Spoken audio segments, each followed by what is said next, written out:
city from which Black Bear Lake drew its wealthy patrons. When he was only 23 and had been there not quite 2 years, there were already people who liked to say, "Now there's a boy." All about him, rich men's sons were peddling bonds precariously, are investing patrimonies precariously, are plodding through the 24 volumes of the George Washington commercial course. But Dexter borrowed $1,000 on his college degree and his confident mouth and bought a partnership in a laundry. It was a small laundry when he went into it, but Dexter made a specialty of learning how the English washed fine woolen golf stockings without shrinking them, and within a year he was catering to the trade that wore knickerbockers. Men were insisting that their Shetland hose and sweaters go to his laundry, just as they had insisted on a caddy who could find golf balls. A little later, he was doing their wives' lingerie as well, and running 5 branches in different parts of the city. Before he was 27, he owned the largest string of laundries in his section of the country. It was then that he sold out and went to New York. But the part of his story that concerns us goes back to the days when he was making his first big success. When he was 23, Mr. Hart, one of the gray-haired men who liked to say, "Now there's the boy," gave him a guest card to the Sherry Island Golf Club for a weekend. So he signed his name one day on the register, and that afternoon played golf in a foursome with Mr. Hart and Mr. Sandwood and Mr. T.A. Hedrick. He did not consider it necessary to remark that he had once carried Mr. Hart's bags over these same links, and that he knew every trap and gully with his eyes shut. But he found himself glancing at the 4 caddies who trailed them, trying to catch a gleam or gesture that would remind him of himself, that would lessen the gap which lay between his present and his past. It was a curious day, slashed abruptly with fleeting familiar impressions. One moment he had the sense of being a trespasser, and the next he was impressed by the tremendous superiority he felt towards Mr. T.A. Hedrick, who was a bore, and not even a good golfer anymore. Then, because of a ball Mr. Hart lost near the 15th green, an enormous thing happened. While they were searching the stiff grasses of the rough, there was a clear call of "4" from behind a hill in the rear. As they all turned abruptly from their search, a bright new ball sliced abruptly over the hill and caught Mr. T.A. Hedrick in the abdomen. "By God!" cried Mr. T.A. Hedrick. "They ought to put some of these crazy women off the course. It's getting to be outrageous." A head and a voice came up over the hill. "Do you mind if we go through?" "You hit me in the stomach," declared Mr. T.A. Hedrick wildly. "Did I?" The girl approached the group of men. "I'm sorry, I yelled 4. Her glance fell casually on each of the men, then scanned the fairway for her ball. "Did I bounce into the rough?" It was impossible to determine whether this question was ingenious or malicious. In a moment, however, she left no doubt. For as her partner came up over the hill, she called cheerfully, "Here I am. I'd have gone on the green, except that I hit something." As she took her stance for a short mashie shot, Dexter looked at her closely. She wore a blue gingham dress, rimmed at throat and shoulders with a white edging that accentuated her tan. The quality of exaggeration, of thinness, which had made her passionate eyes and down-turning mouth absurd at 11, was gone now. She was arrestingly beautiful. The color in her cheeks was centered like the color in a picture.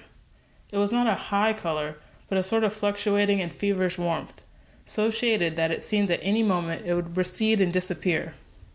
This color and mobility of her mouth gave a continual impression of flux, of intense life, of passionate vitality, balanced only partially by the sad luxury of her eyes.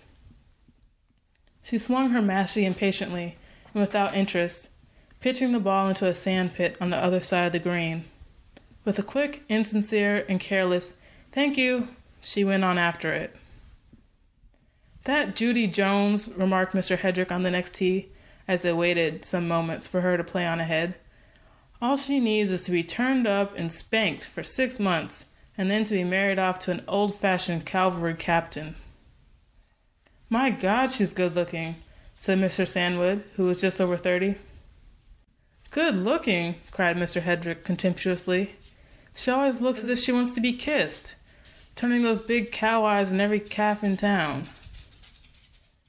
It was doubtful if Mr. Hedrick intended a reference to the maternal instinct. "She'd play pretty good golf if she tries," said Mr. Sandwood. "She has no form," said Mr. Hedrick solemnly. "But she has a nice figure," said Mr. Sandwood.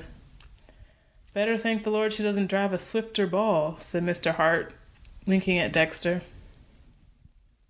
Later in the afternoon, the sun went down with a riotous swirl of gold in varying blues and scarlets, and left the dry, rustling night of western summer.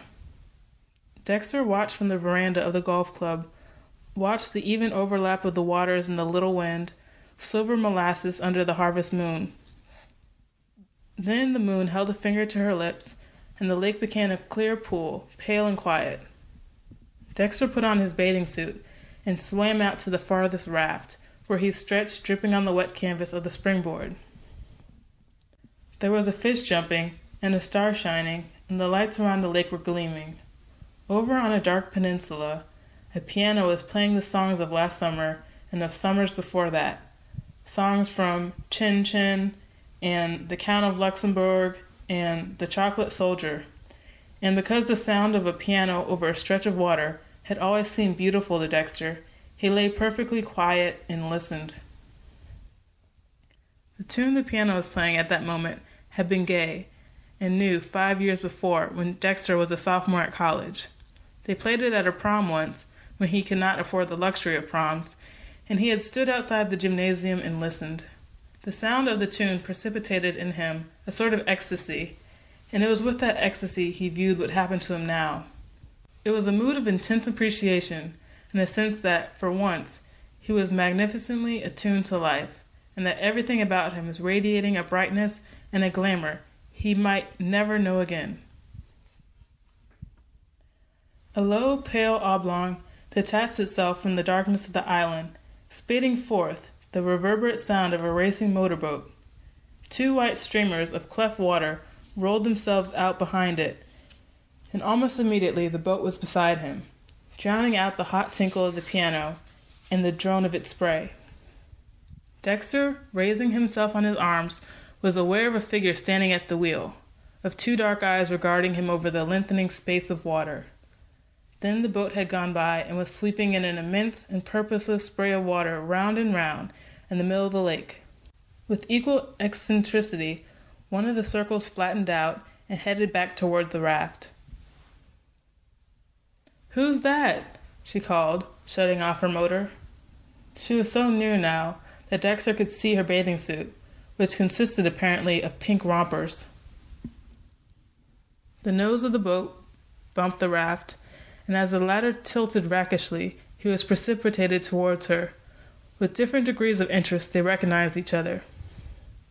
"Aren't you one of those men we played through this afternoon?" she demanded. He was. "Well, do you know how to drive a motorboat? Because if you do, I wish you'd drive this one so I can ride on the surfboard behind. My name is Judy Jones."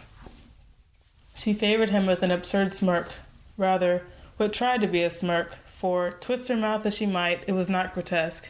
It was merely beautiful. "And I live in a house over there on the island, and in that house there was a man waiting for me. When he drove up at the door, I drove out of the dock, because he says I'm his ideal." There was a fish jumping, and a star shining, and the lights around the lake were gleaming.